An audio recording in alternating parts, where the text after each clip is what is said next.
खिडकीतून प्रकाश बाहेर जाताच पतंगाची फळफळ सुरू झाली आणि त्यात तो कालचा मोठा पांढराही होताच.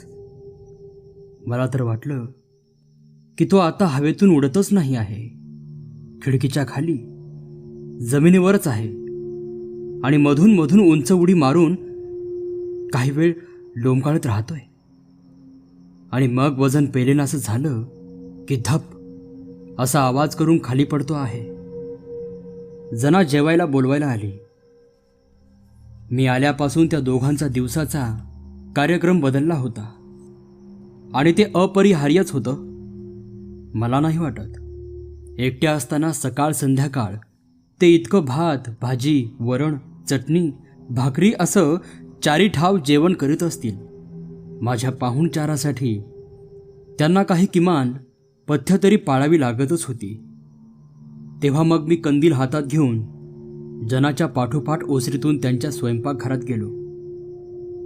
राम्या बोका, मणी भाटी, त्यांची 3 पिल्लं, चंपी सगळे स्वयंपाकघराच्या उंबरड्यापाशीच घोटाळत होते. जना दिसताच ते सगळे आपापल्या आवाजात तक्रार करीत तिच्या भोवती जमा होऊन तिच्या मागोमाग निघाले. पोटच्या पोरावर करायची ती माया जना या मुक्या जनावरांवर करीत होती. जनाच्या मागोमाग मी स्वयंपाकघरात शिरलो आणि कंदील खाली ठेवला. बहुतेक त्याच्या प्रकाशानंच आकर्षित होऊन काही पतंग फडफड करीत आत आले आणि तोच तो पांढरा खूप मोठा पतंग किंवा कीटक तोही आला. भर्र असा पंखांचा आवाज झाला. धप असा एक मोठी वस्तू आपटल्याचा आवाज झाला.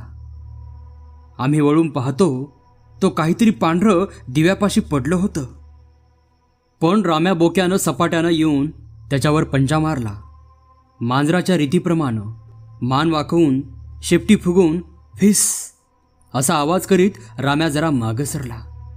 तेवढी संधी साधून तो कीटक उडाला. राम्या आणि मणी लगोलग त्याच्या पाठलागावर निघाले. स्वयंपाकघरात 20-25 सेकंद खूप धावपळ झाली आणि मग तो कीटक, त्याला नीट उडता येत नसावं किंवा शरीर खूप जड झालं असावं, फर थप असा आवाज करीत लांब लांब उड्या टाकीत राम्या आणि मणीच्या तावडीतून कसा तरी सुटला आणि दाराबाहेर गेला. पण राम्या मणी त्याच्या पाठलागावर होतेच. दोन्ही मांजरं बाहेर गेल्यावर जरा शांतता झाली आणि आम्ही जेवायला बसलो. शेवटी मणी परत आली. शिकार राम्यानं केलेली दिसत होती आणि तेवढ्यानं त्याचं पोट भरलेलं दिसत होतं.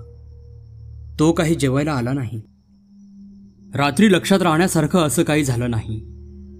सकाळी चहाला मी आत गेलो तेव्हा समजलं की शेजारच्या गावी आज आठवड्याचा बाजार आहे. तात्या जना दोघंही जाणार होती. मिरच्या कांदे असा काही सुखा माल आणि काही वांगी भेंड्या असा ताजा भाजीपाला घेऊन विकायला जाणार होते. येताना मीठ मोहरी गोडतेल रॉकेल मसाला असलं काहीतरी घेऊन येणार होते. त्यांना यायला दुपार तर होणारच होती. जनानं दुपारच्या जेवणासाठी 2 जाड भाकऱ्या, कोरडी परतलेली भाजी आणि लसणाची चटणी असं करून ठेवलं होतं. माझ्या औपचारिक परवानगीसाठीच ते थांबले होते. माझा चहा घेऊन होताच दोघं निघाली आणि पाहता पाहता दिसेनाशी झाली. या सर्व प्रसंग मालिकेला जर कुठं सुरुवात झाली असेलच तर ती त्या दिवशी झाली. अंदाज तर्क यांची वेळ गेली. गोष्टी डोळ्यासमोरच घडायला लागल्या होत्या. आता यामागचं कारण काय आहे याचा शोध घेण्याचा मी अत्यंत कसोशीनं प्रयत्न केला आहे, विचारानं डोक्यात कळा उठेपर्यंत. पण मला ते उमगलेलं नाही. कदाचित ते माझ्या आकलनापलीकडचं असेल आणि मला वाटतं शेवटी त्याला तितकं महत्त्वही नाही. एकदा साथ फैलावली की मग तिच्या कारणाचा शोध घेण्यात काय अर्थ? शोध लागूनही होणारा अनर्थ टळणार असतो का? तेव्हा मग ती निदान डोळ्यांना प्रत्यक्ष दिसलेली सुरुवात. सकाळचा वेळ मी अळसात घालवला. 10:30च्या सुमारास जेवण करून घेतलं आणि 1-2 तास रपेटीसाठी बाहेर पडलो. तात्याच्या शेताच्या एका सीमेवरून एक लहानसा नाला जात होता. पावसाळ्याचे 3 महिनेच त्याला पाणी असायचं, बाकी वर्षभर कोरडा. पण तेवढ्या ओलीवर दोन्ही अंगांना झाडं वाढली होती आणि आसपासच्या रखरखीत मुलखात तेवढी झाडांची ओळ म्हणजे सावली, गारवा. माणसाचं काय, गुरंसुद्धा दुपारी त्या आडोशाला येत. त्या नागमोडी उंच सखल वाटेनं मी निघालो होतो. तसा 1-2दा तिथून गेलो सुद्धा होतो, पण फारसा दूरवर नाही. आज वेळ होता आणि एकटाही होतो. तेव्हा सरळ निघालो आणि घरापासून सुमारे मैलभर अंतरावर मला राम्या बोका दिसला. खटकाळ उतरावर तो आडवा पडला होता. हातपाय लांब केले होते, डोळे सताड उघडे होते, डोळ्यांवर माशा फिरत होत्या. राम्या मेलेला होता. बराच वेळ झाला असावा, कारण शरीर ताठ झालं होतं. तोंडापाशी फेस जमला होता. आधी मला मरणाचं काही समजलंच नाही, पण जरा जवळ जाऊन पाहताच दिसलं की राम्याच्या पोटाशी एक मोठी जखम होती. वरची कातडी करवटली होती. आतलं लालसर मांस दिसत होतं, पण ती जखम मोठी चमत्कारिक वाटत होती. असं वाटत होतं की जखम आतून झाली आहे. जणू काही राम्याचं पोट आतून फोडून बाहेर आलं आहे. जरा खुळचटच कल्पना, नाही का? अर्थात गुरांच्या, जनावरांच्या रोगाची मला काहीच माहिती नाही, पण मला ते कसं तरी चमत्कारिकच वाटलं, एवढं खरं. आता काय करायचं हा प्रश्न होता. त्या मृत शरीराला हात लावायची विलक्षण घृणा वाटत होती. आता वाटलं तिथल्या तिथंच एक खड्डा खणून ते शरीर त्यात पुरून टाकलं असतं तर फार फार बरं झालं असतं. मग वाटतं केवळ तेवढ्यानं पुढचा सारा अनर्थ टळलाच असता, याची काय हमी. शेवटी मी काही केलंच नाही. मी काही त्याला जबाबदार नव्हतो. विषय निघालाच तर तात्याला सांगायचं, नाहीतर काही बोलायचं नाही, असं ठरवून मी माघारी वळलो. कारण फिरण्यातला सर्व आनंद आता पार गेला होता. घरी लवकर परत आलो खरा, पण दुपारचा सर्व वेळ अतिशय कंटाळवाणा गेला. 2-3 पुस्तकं काढून पाहिली, पण वाचण्यात लक्षच लागत नव्हतं. संध्याकाळच्या सुमारास तात्या आणि जना परत आली. चंपीनं आणि मांजरांनी एवढा गोंधळ घातला की जनाला 4 शब्द बोलायला सुद्धा सवड मिळाली नाही. मी बाहेरच्या वरवंडीवरच बसलो होतो. तात्याही काही वेळ माझ्यापाशी टेकला आणि मग गुरांचं वैरण पाणी करायला गेला. दिवस उतरत चालला. पश्चिमेकडचे शेवटचे रंग शोषले जाऊ लागले. दिशा अंधारून यायला लागल्या आणि आज संध्याकाळी प्रथमच मला जराशी अस्वस्थता जाणवली. नक्की कारण शोधू पाहता सापडलं नसतं, पण वाटत होतं आपण तिघच फक्त, मदतीला कुणीही नाही. जनाची हाक आली. तिनंच कंदील लावला होता. आम्ही तिघं जेवायला बसलो. मणी, तिची पिल्लं. चंपी पंक्तीला होतीच. वारा भरभर होता म्हणून दार लोटून ठेवलं होतं. जना 1-2दा म्हणाली, राम्या कसा दिसत नाही? मी काहीच बोललो नाही. काहीतरी मारून खाल्ला असेल, बसला असेल भरल्या पोटानं, तात्या म्हणाला. त्याच्या शब्दांनी मात्र माझा घसा घशातच अडकला. पुढं कोणी काही बोलण्याच्या आतच दारावर नखं खरवडल्याचा आवाज झाला. तात्या दाराशेजारीच होता. हात लांब करून त्यानं दार उघडलं. दारातून राम्या बोक्या आत आला. राम्या बोका, ज्याचं मृत लाकडासारखं ताठ शरीर मी दुपारीच पाहिलं होतं, आणि ती पोटाजवळची मोठी जखम. आता तिथं एक लालसर गळू दिसत होतं, बाकी काही नाही. सुदैवानं त्या क्षणी तात्या जनाचं माझ्याकडे लक्ष नव्हतं, नाहीतर मला बसलेला धक्का त्यांच्या नजरेतून सुटलाच नसता. पण त्या दोघांचं लक्ष राम्यावरच होतं. काहीतरी लागलेलं दिसतं राम्याला, जना म्हणत होती. काकूनी दगड बिगड मारला? राम्याला नीट चालता येत नव्हतं. एवढंच काय, 4 पायांवर धड उभंही राहता येत नव्हतं. दुखापतीचा परिणाम दिसत होतं. त्यावर विश्वास ठेवावाच लागत होता. मगाशी काय राम्याला फिट येऊन तो पडला होता, आणि मग ती आतून केल्यासारखी मोठी जखम. मला काहीच समजेना. पण जेवणावरची वासना उडाली होती एवढं खरं. तात्या जनाला सोबत म्हणून मी तिथंच बसलो होतो. राम्या स्वयंपाकघरात वेड्यावाकड्या पायांवर हिंडत होता. तिकडे माझं लक्ष होतं. जनानं त्याच्यासाठी थाळीत दूध ठेवलं होतं, पण राम्यानं दुधाचा वास सुद्धा घेतला नाही. तात्याने काहीतरी विचारलं. त्याला उत्तर देऊन मी परत राम्या कुठं आहे हे पाहायला लागलो. तो कोपऱ्यात उकिडवा बसला होता आणि माझ्याकडे टक्क लावून पाहत होता. मी 2दा-3दा नजर दुसरीकडे वळून मग त्याच्याकडे पाहिलं. दरवेळी मला दिसलं की तो अगदी टक लावून माझ्याकडेच बघत होता. मध्येच जना त्याच्याजवळ गेली.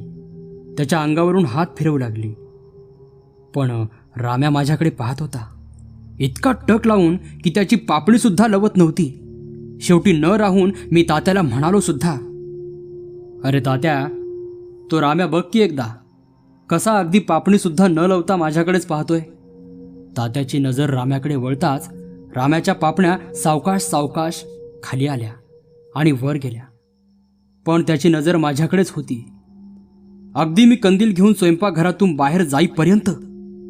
खोलीत आल्यावर मी दाराला घट्ट कडी लावून घेतली. राम्याचं सगळं प्रकरणच बेचैन करणारं होतं. त्याची ती जखम, ती फीट, मग ते वेडंवाकडं चालणं, माझ्याकडे टक लावून पाहणं आणि शेवटी ते डोळे मिटणं, अगदी माझ्या शब्दांचा अर्थ समजल्यासारखं. त्या रात्री बऱ्याच उशिरापर्यंत झोप आली नाही. आपल्या आसपास काहीतरी घडामोडी घडत आहेत, त्याचा आपल्याशी संबंध आहे, पण त्या आपल्याला उमजत नाही आहेत अशी भावना होत होती. जनावरांची काहीतरी वेडीविद्री स्वप्न पडली. मनात राम्या बोक्याचा विषय घर करून राहिला होता हे सांगायला कुणी डॉक्टर नको होता. त्यानंतरच्या सकाळी आणि मग 1-2 दिवस मला राम्या फारसा दिसला नाही. 1-2दाच दिसला होता. तेव्हा त्याच्या पोटाजवळची ती जखम बरी झालेली दिसत होती. सुजही नव्हती, लाल डागसुद्धा गेला होता. पण राम्या घरात कुठेही असला तरी मी दिसताच माझ्याकडे टक लावून पाहत बसायचा. मला वाटायचं त्या दुखापतीनं त्याच्या मेंदूवर तर काही परिणाम झालेला नाही ना, कारण रॅबिट कुत्र्यांसारखीच मांजरंही पिसाळतात आणि त्यांनी चावा घेतला तर माणसंही मांजरांसारखी ओरडून पाण्यापासून दूर दूर होतात, असं मी कुठंतरी वाचलं होतं. तेव्हा मी राम्यापासून दूरच राहत होतो. रात्रीचं वाचणं बंदच केलं होतं. एकतर खोलीत दिवा जळता ठेवून स्वतःकडे लक्ष वेधून घ्यायची इच्छा नव्हती. ही ओळ खोडायला गेलो आणि थांबलो. मी लिहिलं आहे ते बरोबर आहे. जितकं नजरेआड राहता येईल तितकं बरं, असं खरोखरीच वाटायला लागलं होतं. शिवाय वाचण्यात लक्षही लागेनासं झालं होतं. डोळे जरी छापील ओळींवरून फिरत असत तरी अर्थ मनात शिरत नसे. तीच ती वाक्य पुन्हा पुन्हा वाचावी लागत. सारं लक्ष खोलीबाहेरच्या आवाजांकडे असे, कारण बाहेर आवाज होत असत. वाळकी पानं काटक्या तुडवीत 1-2दा खोलीच्या मागच्या बाजूनं काहीतरी गेल्यासारखं वाटलं होतं. आवाज तात्या जनासारख्या मोठ्या माणसाच्या हालचालीसारखा वाटला नव्हता. एखादं लहानसं जनावरही असेल. खिडकीतून मी पाहण्याचा प्रयत्न केला. अंधारात काहीतरी हालचाल दिसली होती, पण काय ते निश्चित समजण्या इतकी स्पष्ट नाही. आणि मग त्या आटून गेलेल्या ओढ्याच्या दिशेने खिंकाळल्यासारखा, फिसकारल्यासारखा, विव्हळल्यासारखा असा काहीतरी संमिश्र आवाज आला होता. मोकळ्यावर कोणते कोणते पशु किंवा जनावरं किंवा प्राणी वावरतात, ते कसे ओरडतात याची तरी मला कुठं माहिती होती. राम्यानं दुसऱ्या दिवशी 3 पिलांपैकी 2 मारून टाकली. दोन्ही बोके होते. मांजराच्या वंशातला हा अघोरी प्रकार सर्वश्रुतच आहे. बोक्याला प्रतिस्पर्धी नको असतात. पण इतके दिवस त्या पिलांशी गुण्यागोविंदानं राहणारा राम्या, त्याच्यात एकाकी असा बदल का व्हावा? का याचाही संबंध त्याच्या रहस्यमय अपघाती दुखापतीशी आहे? आणि राम्या माझ्याकडेच एकसारखा टक लावून पाहत असतो हे तात्या जनाच्या एव्हाना लक्षात आलं होतं. मी तात्याला म्हणालो सुद्धा, तात्या, या राम्याची लक्षणं मला काही ठीक दिसत नाहीत. काही कमी अधिक व्हायच्या आत त्याची वाटच का नाही लावून टाकीत? आधी तात्याला शब्दांचा खरा अर्थ समजलाच नाही. मग एकदम मोठ्यानं मान हलवीत तो म्हणाला, नाही नाही बा, असं कसं बोलता साहेब? तेव्हा मी तो विषय तेवढ्यावरच सोडून दिला होता. पण एकूण वातावरणातच बदल झाला होता. सर्व झाकाळल्यासारखं झालं होतं. आमच्या तिघांच्यातला मनमोकळेपणाही जरासा कमी झाला होता. कारण मला अशी शंका आली होती की सकाळचा किंवा दुपारचा हिंडायला गेलो असताना माझ्या खोलीत कुणीतरी येऊन गेलं असावं. आता घरात आम्ही तिघच फक्त. तेव्हा त्या दोघांखेरीज कोण?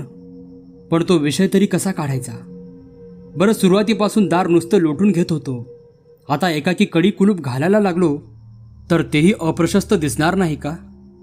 मनाला संशयानं पछाडलं की शेवटी सरळ मार्गी माणूसही वाकड्या मार्गानं जायला शिकतो. मीच एकदा हिंडण्याच्या निमित्तानं सकाळचा बाहेर पडलो. फरलांगभर गेलो असेन नसेन, तोच खिशात चपापल्यासारखा आविर्भाव करून माझं काहीतरी खोलीत विसरलं आहे ते आणण्यासाठी झपाझप परत आलो. हे सर्व नाटक कुणी माझ्या हालचाली चोरून पाहत असलं तर त्याच्यासाठी होतं. अगदी जवळ आल्यावर मात्र मी पावलांचा आवाज होऊ न देता ओसरीत आलो. मी ठेवलं होतं त्याच्यापेक्षा खोलीचं दार जास्तच उघडं होतं. खोलीतच कुणी होतं की काय? छातीत धडधडायला लागली एवढं खरं. शेवटची 2 पावलं झपाट्यानं टाकून मी खोलीचा दरवाजा दनदिशी उघडला. उजेडातून आलेला मी क्षणभरातलं काहीच दिसेना. मात्र खोलीत कसला तरी खसखस आवाज चालला होता. 2 निळसर प्रकाशाचे ठिपके जमिनीलगत दिसत होते. फिस असा आवाज झाला आणि काहीतरी एकदम माझ्या दोन्ही पायातून निघून गेलं. राम्या बोका. माझी खात्री झाली की दार कोणीतरी उघडं ठेवलं होतं. त्यातूनच राम्या आत शिरला होता. फक्त ती अपराधी व्यक्ती माझ्या हाती लागत नव्हती. वेडा मी. त्यावेळी मला कशाचीच कल्पना नव्हती. अंधारलेल्या खोलीला डोळे सरावल्यावर मी आत आलो आणि पावलावरच चकित होऊन उभा राहिलो.